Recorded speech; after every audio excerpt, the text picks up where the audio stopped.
हिंदी साहित्य संपूर्ण घटना चक्र क्विक रिवीजन विद आरती शर्मा। दोस्तों, आपको मेरा चैनल पसंद आए तो इसे लाइक करें, शेयर करें, सब्सक्राइब करें। साथ ही साथ मेरे वीडियोस के अगले नोटिफिकेशंस को पाने के लिए बेल आइकन को प्रेस करें। दोस्तों, आज हम करेंगे घटना चक्र का पार्ट 25। हमारा आज का विषय है रीति सिद्ध श्रेणी, रीति काल की रीति सिद्ध श्रेणी। चलिए देखते हैं अगले प्रश्न। ध्यान दें, हमारा प्रश्न है रीति काल की रीति सिद्ध काव्य धारा के कवि कौन हैं? तो दोस्तों, रीति काल की रीति सिद्ध काव्य धारा के कवि हैं ऑप्शन डी बिहारी, कवि बिहारी लाल। ठीक है, व्याख्या देखते हैं। ध्यान दें जरा, रीति काल की रीति सिद्ध काव्य धारा के प्रमुख कवि बिहारी हैं। रीति सिद्ध उन कवियों को कहा गया है, किन कवियों को? जिनका काव्य के शास्त्रीय ज्ञान से आबद्ध था। किससे आबद्ध था? काव्य के शास्त्रीय ज्ञान से आबद्ध था। ठीक है, तथापि वे लक्षणों के चक्कर में नहीं पड़े। ठीक है, शास्त्रीय ज्ञान था लेकिन लक्षणों के चक्कर में नहीं पड़े, परंतु काव्य शास्त्र का पूरा ज्ञान था। किसको? रीति सिद्ध काव्य धारा के प्रमुख कवियों को। ठीक है, काव्य शास्त्र का पूरा ज्ञान था। ठीक, अन्य महत्वपूर्ण तथ्य देखते हैं। रीतिकालीन काव्य को 3 भागों में विभक्त किया गया है। कौन कौन से 3 भाग हैं देखते हैं। रीतिबद्ध, रीति सिद्ध, रीति मुक्त। ठीक है, यानी ये 3 भाग श्रेणी के रूप में भी जाने जाते हैं। अगर आपसे भाग पूछा जाए तो भी और श्रेणी पूछी जाए तो भी। ठीक है, तो आप बताएंगे रीतिबद्ध, रीति सिद्ध और रीति मुक्त श्रेणी। ठीक, अगला बिंदु है दोस्तों, रीतिबद्ध काव्य धारा के कवियों ने काव्य शास्त्रीय परंपरा आदि का निर्वाह कर लक्षण ग्रंथों का निर्माण किया। ठीक है, यानी जो रीतिबद्ध काव्य धारा के कवि थे उन्होंने क्या किया था? काव्य शास्त्रीय परंपरा का निर्वाह किया था और लक्षण ग्रंथों का निर्माण किया। ठीक है, जिसमें चिंतामणि, भिखारीदास, देव, मतीराम, पद्माकर आदि प्रमुख कवि हैं। कौन कौन? चिंतामणि, भिखारीदास, देव, मतीराम, पद्माकर आदि। ध्यान दें, रीति सिद्ध काव्य धारा के कवियों ने लक्षण ग्रंथ ना लिखकर, ध्यान दें शब्दों पर, लक्षण ग्रंथ ना लिखकर लक्षण को ध्यान में रखते हुए लक्षण ग्रंथों का निर्माण किया, जिसमें बिहारी और रसनिधि, कौन कौन? बिहारी और रसनिधि प्रमुख कवि हैं।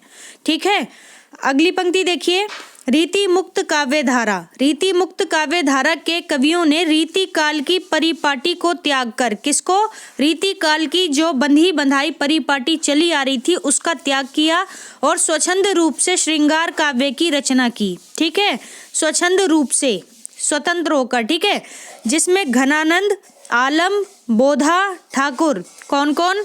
घनानंद, आलम, बोधा, ठाकुर आदि प्रमुख कवि हैं। ठीक है, अगला प्रश्न है दोस्तों, बिहारी रीति काल की किस काव्य धारा के कवि हैं?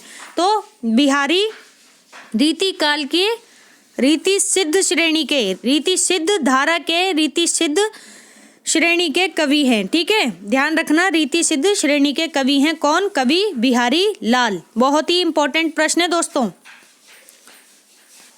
अगला प्रश्न है दोस्तों, निम्नलिखित में से कौन सा कवि रीतिबद्ध परंपरा में है? तो दोस्तों, रीतिबद्ध परंपरा में है कवि मतीराम। ठीक है, ध्यान रखना, कवि मतीराम रीतिबद्ध परंपरा के कवि हैं। अगला प्रश्न है दोस्तों, ध्यान दे जरा, निम्नलिखित में से एक कवि ने लक्षण ग्रंथ की रचना नहीं की है। तो नहीं की है वाला प्रश्न है ऑप्शन सी, कवि बिहारी लाल ने। ठीक है, कवि बिहारी लाल ने लक्षण ग्रंथों की रचना नहीं की है। अगली पंक्ति है, जरा ध्यान से देखें, दृग उर्झत टूटत कुटुम, फिर से सुने, दृग उर्झत टूटत कुटुम, जुरत चतुर चित प्रीति, यह कथन किसका है? तो दोस्तों, ऑप्शन ए, कवि बिहारी लाल का। कवि बिहारी लाल का कथन है, दृग उर्झत टूटत कुटुम, जुरत चतुर चित प्रीति। ठीक है, ध्यान से देखते हैं, इसको पूरा कर लेते हैं। यहाँ देखिए व्याख्या में, दृग उर्झत टूटत कुटुम, जुरत चतुर चित प्रीति, परती गांठी दुर्जन हिये, दई नहीं यह रीति, दई नहीं यह रीति। ठीक है, अर्थात क्या है इसका देखते हैं। अभिप्राय, आंखें उलझती हैं परिवार टूटता है, पर चतुरों के हृदय का प्रेम जुड़ा रहता है। ठीक है, देखो कितनी गहरी बात है। आंखें उलझती हैं परिवार टूटता है, पर चतुरों के हृदय का प्रेम जुड़ा रहता है, लेकिन दुर्जनों के हृदय में गांठ पड़ रही है। जो दुर्जन व्यक्ति होते हैं ना, उनके हृदय में फिर भी गांठ पड़ रही है। यह कैसा विधान है। ठीक है, यह पंक्ति किसकी है? कवि बिहारी लाल की पंक्ति है। ठीक है, ध्यान रखना।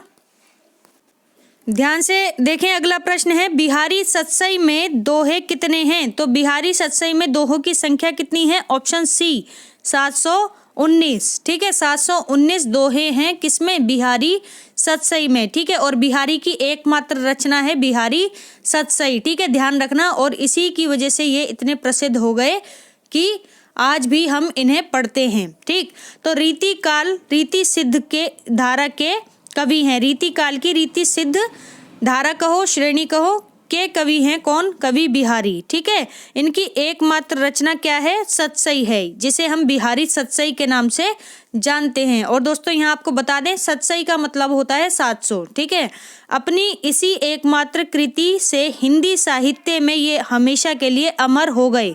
ठीक है, अपनी एकमात्र कृति से ही ये हिंदी साहित्य में अमर हो गई। यह मुक्तक काव्य है। ठीक है, ये कैसा काव्य है? बिहारी सतसई मुक्तक काव्य है। इसमें 719 दोहे संकलित हैं। कितने? 719 दोहे संकलित हैं। ध्यान से सुनिए। लेकिन कहीं कहीं 713 दोहों का भी उल्लेख मिलता है। इसलिए अगर आपको ऑप्शन में 713 मिलता है केवल, तो आप उसको टिक करके आएंगे। अगर आपको ऑप्शन में 719 मिलता है तो आप उसको टिक करके आएंगे। ठीक है, बिहारी सतसई श्रृंगार रस की अत्यंत प्रसिद्ध रचना है। ठीक है, बिहारी सतसई जो है श्रृंगार रस की अत्यंत प्रसिद्ध रचना है। ठीक,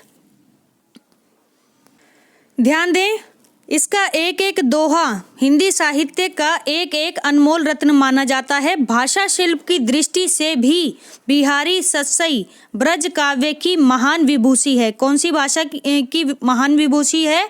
ब्रज काव्य की महान विभूषी है। शब्दावली परिमार्जित, चुटीली और हृदयग्राही है। ठीक है, कैसी शब्दावली का प्रयोग किया है बिहारी ने? परिमार्जित, चुटीली और हृदयग्राही। ठीक है, अन्य महत्वपूर्ण बिंदु भी देख लेते हैं। ध्यान दें, बिहारी शाहजहां के समकालीन थे। किसके? शाहजहां। ठीक है, शाहजहां पता है ना, ताजमहल बनवाया था जिन्होंने।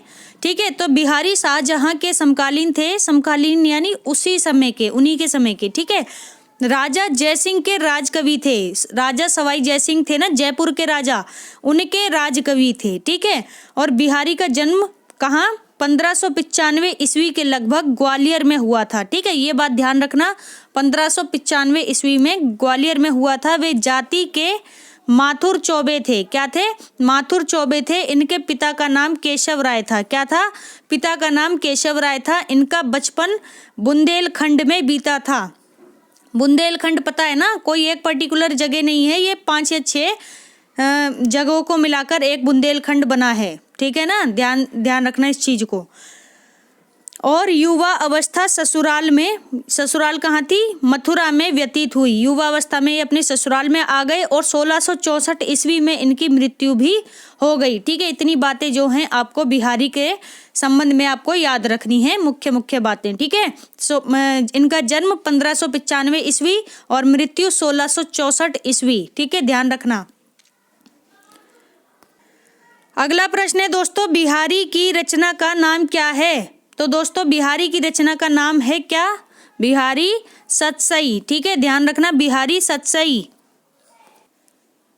अगला प्रश्न है दोस्तों, बिहारी निम्न में से किस काल के कवि थे? तो ऑप्शन सी रीति काल के कवि थे। कौन? कवि बिहारी लाल। ठीक है, रीति काल के।